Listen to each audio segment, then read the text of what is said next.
يا أيها الذين آمنوا إذا نودي للصلاة من يوم الجمعة فاسعوا إلى ذكر الله وذروا البيع ذلكم خير لكم إن كنتم تعلمون. فإذا قضيت الصلاة فانتشروا في الأرض وابتغوا من فضل الله واذكروا الله كثيرا لعلكم تفلحون.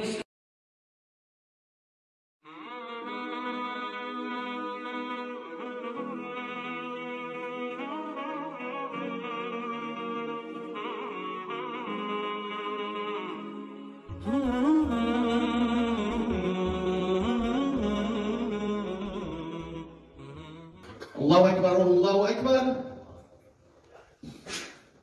الله أكبر الله أكبر. أشهد أن لا إله إلا الله. أشهد أن لا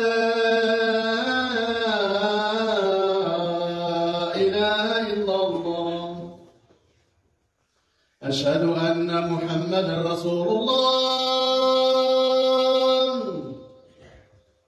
أشهد أن محمدًا رسول الله.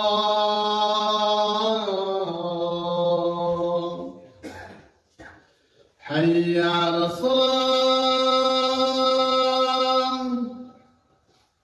حي على الصلاة.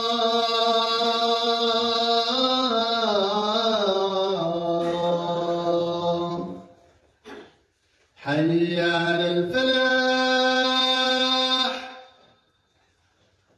حي على الفلاح.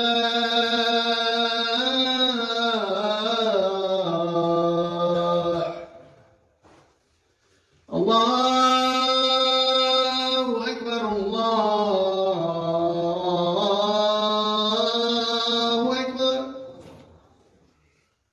لا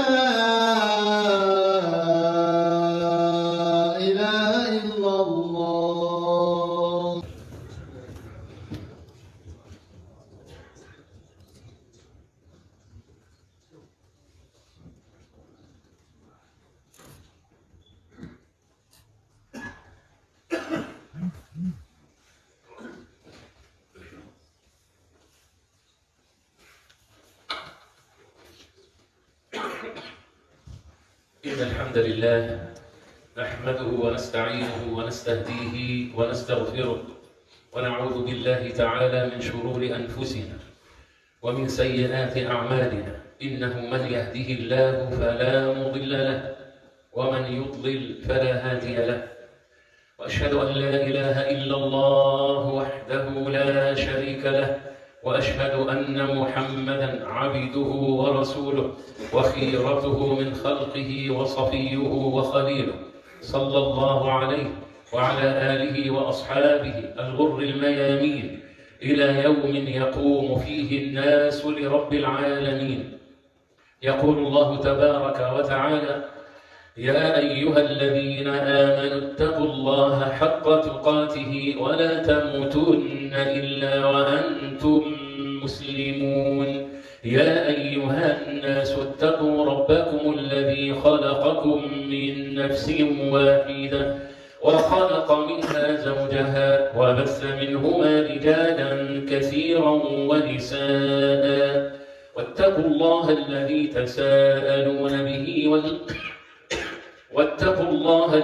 تساءلون به والأرحام إن الله كان عليكم رقيبا.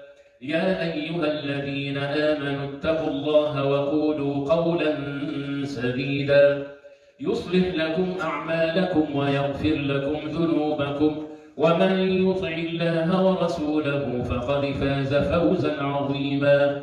ثم أما بعد، فإن أصدق الحديث كتاب الله وخير الهدي هدي رسول الله صلى الله عليه وسلم وشر الأمور محدثاتها وكل محدثة بدعة وكل بدعة ضلالة وكل ضلالة في النار. اللهم قنا عذاب النار. وهم كل الوهم من ظن أنه سوف يدعي الإيمان وينتقل من الدنيا للآخرة دون اختبار وامتحان. وهم كل الوهم أنه سوف يعيش بمعزل عن الابتلاءات والفتن والمصائب التي ينزلها الله سبحانه وتعالى بحكمه التي أبانها لعباده، منها حكم في الدنيا وحكم في الآخرة. قال الله عز وجل في كتابه الكريم في قضائه وقدره السابق: ألف لام ميم أحسب الناس أن يتركوا أن يقولوا آمنا وهم لا يفتنون ولقد فتنا الذين من قبلهم فليعلمن الله الذين صدقوا ويعلم الكاذبين. وهم من ظن أن الإيمان أقوال وادعاءات دون أن يمتحن بالبلاء والمصيبات، فالبلاء من سنن الله في خلقه. البلاء أنوار كاشفة. البلاء إما ميزان يضع وسام الشرف للصادق، وإما أن يسم بالخزي والعار كل منافق، أعاذنا الله من المنافقين. البلاء كما حكى القرآن الكريم من أجل أن يميز الله بين الخبيث الذي تدثر بثوب الستر وبين النفيس الذي يثبت عند الفتن من خير وشر. فهو أنوار الله، أنوار الله الكاشفة وأنوار الله الفاضحة. ما كان الله ليذر المؤمنين على ما أنتم عليه. قف معي عند الأسلوب القرآن. ما كان الله ليذر المؤمنين، أسلوب غائب، وبعدين لما جه الامتحان خاطبك الله به، اسمه الالتفات، من الغائب للمخاطب حتى تحضر وعيك وتعطي ذهنك وتفتح قلبك، فانتقل من حديث الغائب إليك أنت. ما كان الله ليذر المؤمنين على ما أنتم عليه حتى يميز الخبيث من الطيبين. هذا هو الابتلاء أيها الإخوة الكرام. الابتلاء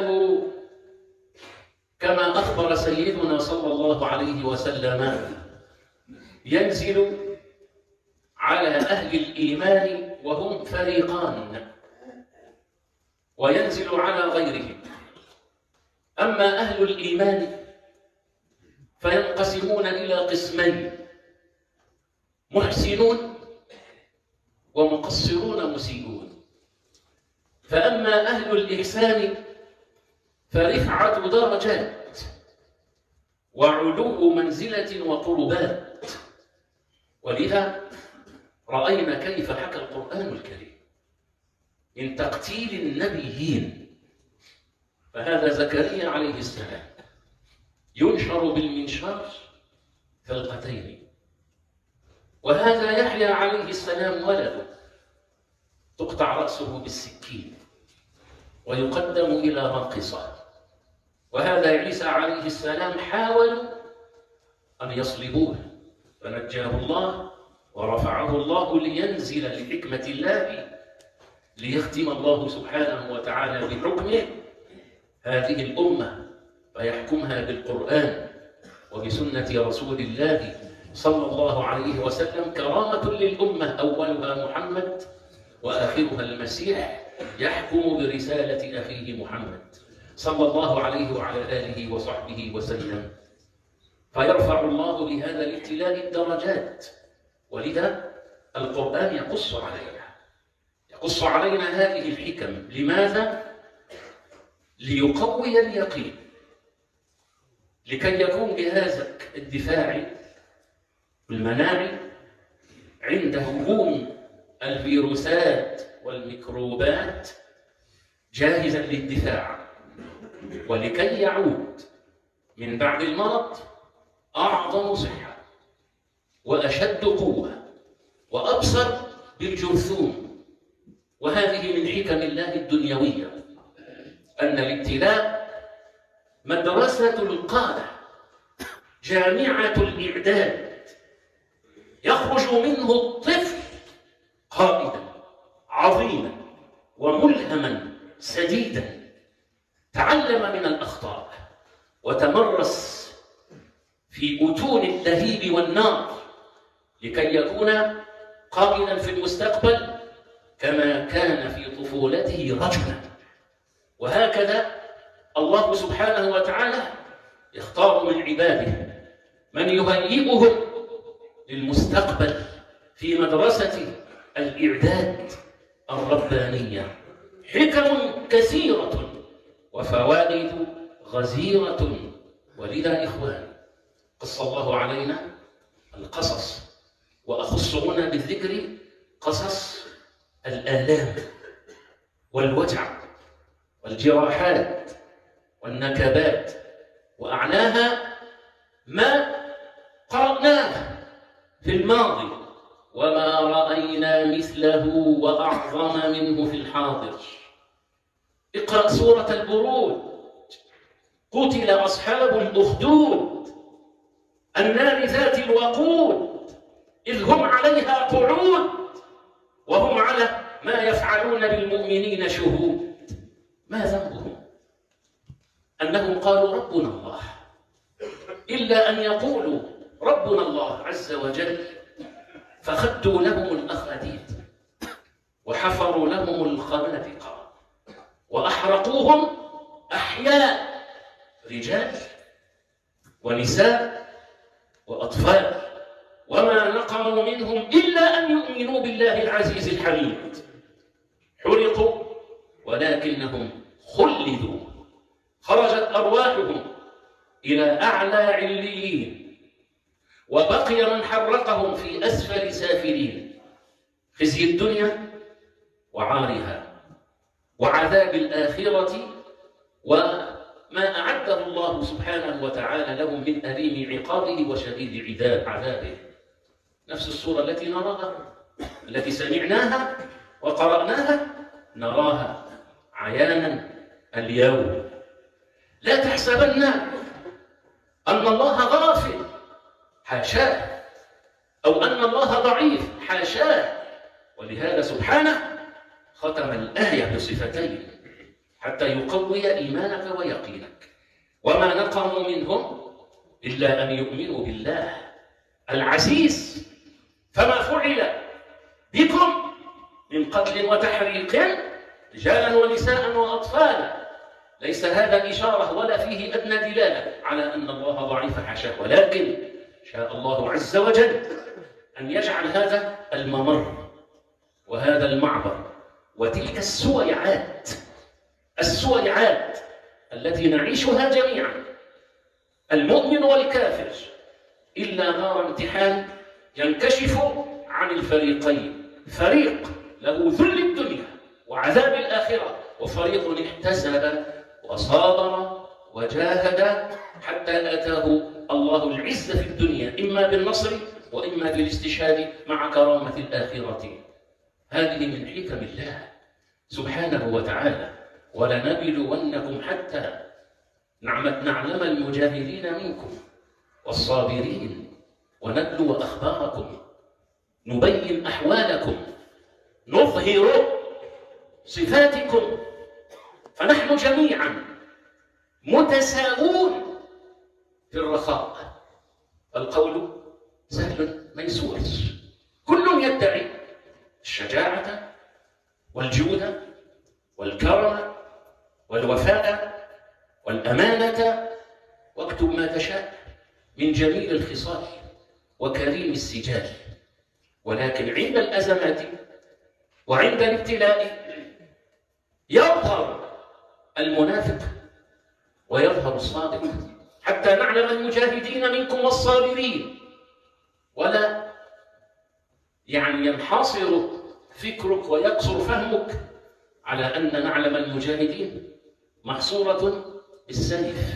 كلا وألف كلا، فإن كلمة الجهاد بمعناها العام، حتى نعلم المجاهدين منكم الذين جاهدوا بمالهم فتنوع الناس بين جواد كريم وبين بخيل لئيم، حتى يبلوهم الله ليعلم أهل الأمانة من أهل الخيانة، ليعلم الله أهل الوفاء من أهل السرقة ومن أهل الخيانة ومن أهل الجفاء، ليعلم الله وقت المرض من قام فحارب الأدواء بالدواء وأسباب الشفاء، كما نرى إخواننا الكرام، كما نرى في عالم الدنيا عندما يصاب الإنسان بنكبة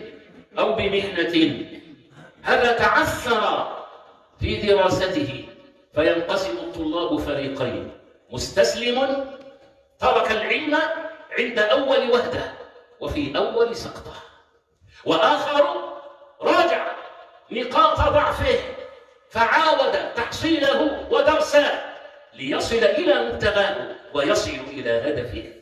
وكذلك نرى يتيما ترك نفسه مع أعاصير الرياح ولطم وجهه بالآلام وبالجراح، فراح واحد منهم مستسلما للحياة، بل أخذ طريق الشيطان، وآخر صلب وقوي وقاوم وجاهد، بل ورأينا ذلك بأعيننا، قاوم وجاهد الحياة باصطعابها ومرارتها، فجمع بين العمل وبين العلم والدراسة لنراه نجما في سماء الفضيلة والعلم، ما استسلم ولا تخاذل، وزادته الضربات قوة وثباتا وإصرارا على النجاح والبقاء.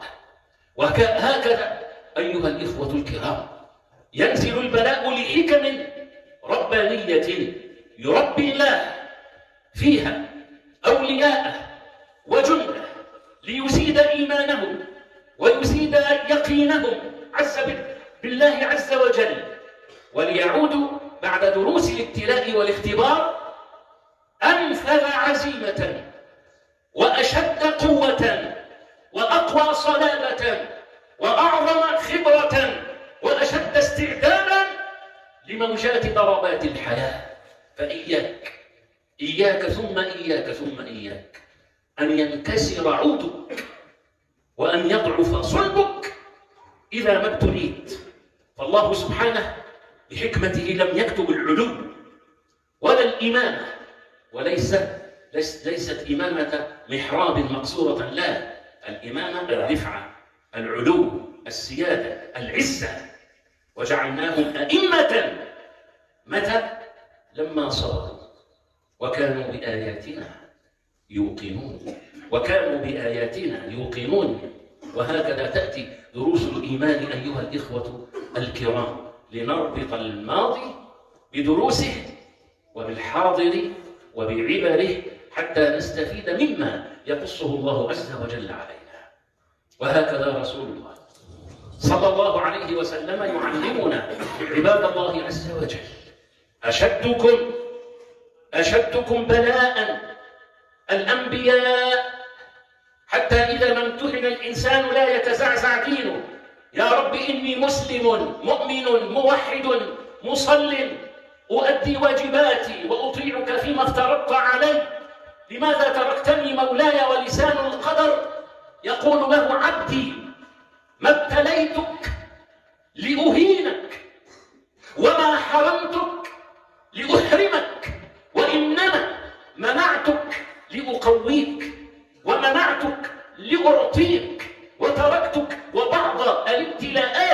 لأكرمك، فأنا أعلم وأنت لا تعلم يا عبدي، سلم لي إن كنت مؤمنا بعلمي وحكمتي وبرحمتي وقدرتي وأني عليم خبير وبكل شيء بصير، فاهنأ نفسا وقر عينا وإياك أن تنكسر.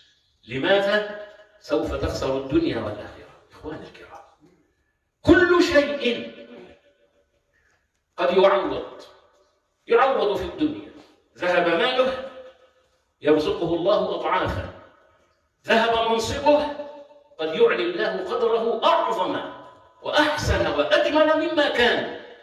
فكل مفقود إن شاء الله بإذنه معوض موجود، بل وأحسن منه، إلا شيء واحد، بلاء الدين، بلاء الآخرة ينزل. فإن فرط وخان دينه وخان قومه وخان وطنه وأسلم عرضه ورفع راية ذله، عاش في الدنيا ذليلا وفي الآخرة أضل سبيلا، ولا عوض له، لا جزاء. لينكشف البلاء عن فريقين: فريق لن يذكر إلا في مزابل التاريخ، وفريق آخر يعلي الله اسمه ويرفع الله قدره مع ما أعده الله سبحانه وتعالى له في الآخرة. أشدكم بلاء الأنبياء فالأمثل يبتلى الرجل على قدر دينه، يبتلى الرجل على قدر دينه، فإن وجد في دينه صلبا زيد له في البلاء، وإن وجد في دينه خفة ورقة خفف له في البلاء، حتى يمشي المؤمن على وجه الأرض وما عليه خطيئة لا يصيب المسلم من نصب ولا وصب، والنصب التعب والوصب الوجع والآلام، ولا أذى أي نوع ولو كان أذى نفسي. ولقد رأينا جميع أنواع الابتلاءات في الاعتداء على أهلينا في غزة بما لا يتصور في عالم الخيال، رأيناه بالفعال، حتى رأينا أنهم، وهذا ليس كلامنا، كلام طبيبة الصهاينة التي تقول بأنهم كانوا يسلخون الموتى، يسلخونهم ليستفيدوا بجلودهم. لا يفعله الكلاب لا تفعل هذا، الحيوانات لا تفعل هذا. والله الذي لا إله غيره، رأيت كلبا يدفن كلبا وأنا أطالع الميديا بالأمس، والله كلب يدفن الكلب، يحفر له ويدفنه ويستره بالتراب. أوصلت البشرية إلى هذا الحد؟ ترك الجثث بلا دفن وسلخ الجلود وأخذ الأعضاء. الحمد لله على نعمة الإسلام. هذا يجعلنا نشمئز من فعالهم ونتقيأ من نتنهم، ويجعلنا نرفع رؤوسنا في السحاب. أما الله أمرنا أن نعامل البشرية ولو ولو في وقت الحرب، وقت يرتفع السيفان، وقت يعلو فيه صوت الانتقام والقتل، وقت تسكت فيه الألسن وتتكلم بدلا من اللسان السنان، وقت تشرع فيه الرماح ولا يرى إلا قتل وجراح. ومع هذا القرآن يعلمنا: إن وقع أسير في يدنا لا نعذبه ولا نهينه ولا نجيعه ولا نظلمه، بل جعل إطعامه قربة، ويطعمون الطعام على حبه مسكينا ويتيما وأسيرا. هذا ديننا، دين الحق الذي نشرف به حتى نلقى الله، لا تعذيبه ولا تمثيل للجثث.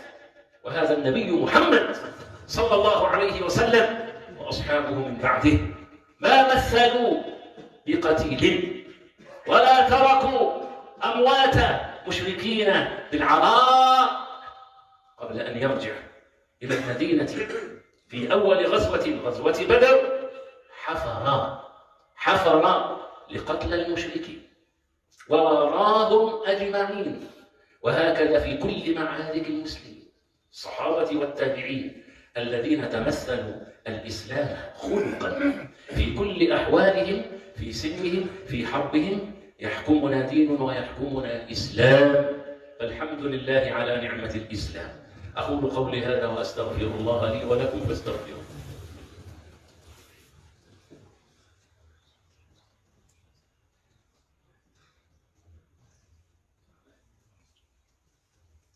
الحمد لله رب العالمين والعاقبة للمتقين، وأشهد أن لا إله إلا الله الرحمن الرحيم، وأشهد أن سيدنا وإمامنا وحبيبنا محمد رسول الله صلى الله عليه وعلى آله وأصحابه وتابعيه بإحسان إلى يوم الدين، وارض اللهم عنا معهم برحمتك أنت أرحم الراحمين. أيها الإخوة الكرام، من أعظم دروس الابتلاء والفتن ما أكرره ولا أكرره إلا لخوفي من حدوثه، لعلمي وبصري بما يحدث أيام الفتن أو وقت الظلم بنغمات نشاز تخرج من الحكمة إلى الجهل، وتخرج من العقل إلى الغباء، وتخرج من الحلم إلى العجل، وتخرج من الرجوع إلى حكماء وعلماء الأمة إلى من يريد بالأمة دمارا وخرابا. أريد وأكرر وأرجو من كل من يستطيع أن ينشر ذلك حفاظا على نقاء ديننا، وحفاظا على أبنائنا الذين قد يساقون بماذا؟ بميزان العواطف والمشاعر فقط، ليؤخذوا ويساقوا إلى فعل لا يرضى عنه الدين ولا الإسلام. كل دولة لها حكمها، كل قوم لهم أحكامهم. أحكام ما يجري في الحرب غير أحكام المعاهدين الذين دخلوا وعاشوا بأمن وسلام وذمة وعهد. حتى ولو آووا محاربين، حكمهم حكم المعاهدين، لا يجوز الاعتداء عليهم. رجاء أن نغلظ صوت العلم والحكمة. ويا من تسأل، يا ولدي يا فلذة كبدي، يا من تسأل عن أحكام الطهارة وأحكام الصلاة وأحكام الوضوء وأحكام النجاسة وأحكام العبادات، أنت فقير إلى العلم فيها، ارجع في أحكام تتعلق بأرواح ومسالمين وما يترتب على ذلك من نتائج تضر الجميع. ارجع للعلماء يا ولدي، فهم أبصر وأعلم بدين الله منك. أسأل الله أن يبصر الجميع وأن يحفظ الجميع. اللهم رب المستضعفين انصر إخواننا المستضعفين في غزة وفلسطين، قو إيمانهم، ثبت الأرض تحت أقدامهم. اللهم آمنهم من خوف، واشبعهم من جوع، واسقهم من ظمأ، داوي جراحاتهم، واجبر كسرهم ومصيباتهم، وتقبل موتاهم شهداء، واعطف عليهم قلوب عبادك الرحماء، وانصرهم على من ظلمهم يا خير الحافظين ويا خير الناصرين. تب علينا أجمعين، اصلح سرنا، واصلح عالمنا، واصلح دنيانا وآخرتنا وأزواجنا وذرياتنا، وعاف مبتلانا، واشف مريضنا، وارحم ميتنا، واغن فقيرنا، وفك أسيرنا، ووسع على عسيرنا، وتوفنا وأنت راض عنا يا أرحم الراحمين. واغفر لأمواتنا وأموات المسلمين، واشف كل من سألنا الدعاء لمريضه يا رب العالمين. آمين آمين آمين. وصل اللهم وسلم وبارك على سيدنا محمد خاتم النبيين وصفوة المرسلين.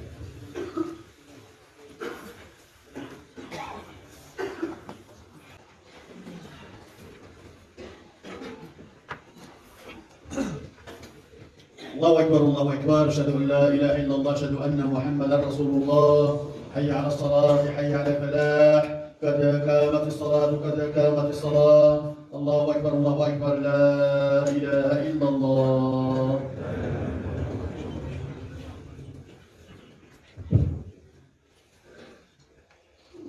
الله أكبر.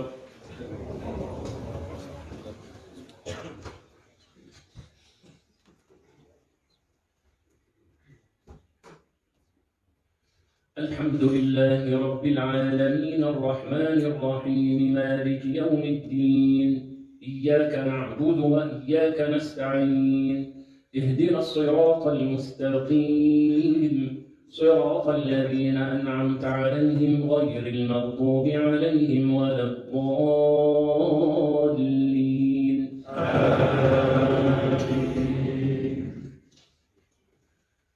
ألهاكم التكاثر حتى زرتم المقابر، كلا سوف تعلمون ثم كلا سوف تعلمون، كلا لو تعلمون علم اليقين لترون الجحيم ثم لترونها عين اليقين ثم لتسألن يومئذ عن النعيم. الله أكبر.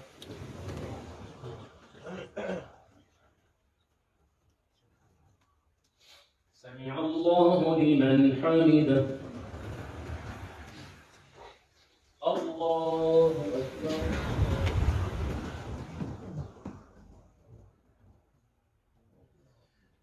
الله أكبر. الله أكبر.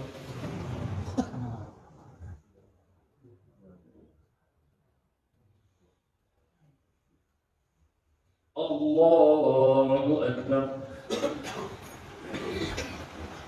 الحمد لله رب العالمين الرحمن الرحيم مالك يوم الدين، إياك نعبد وإياك نستعين، اهدنا الصراط المستقيم صراط الذين أنعمت عليهم غير المغضوب عليهم ولا الضالين.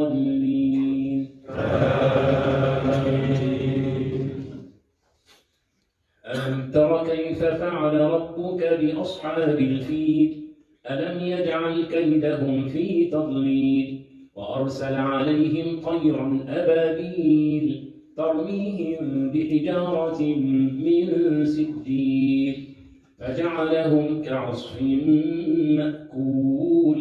الله أكبر.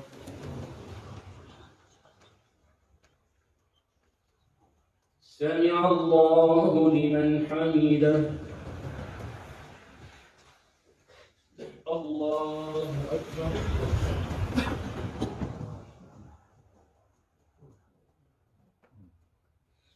الله أكبر. الله أكبر.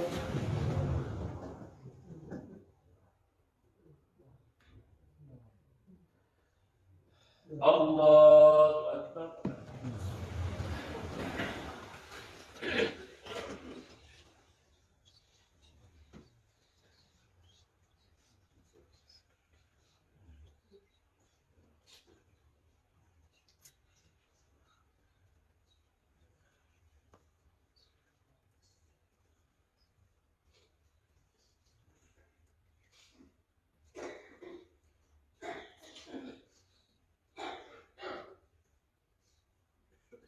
السلام عليكم ورحمة الله.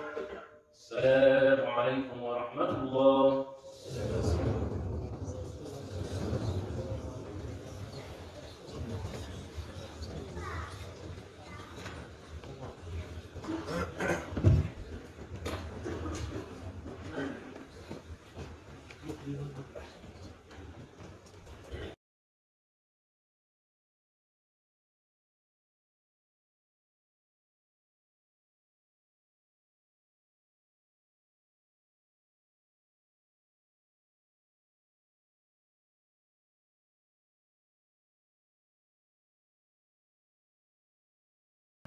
لا تنسوا الاعجاب بالفيديو والاشتراك في القناة تشجيعا لنا لنستمر بنشر المزيد إن شاء الله.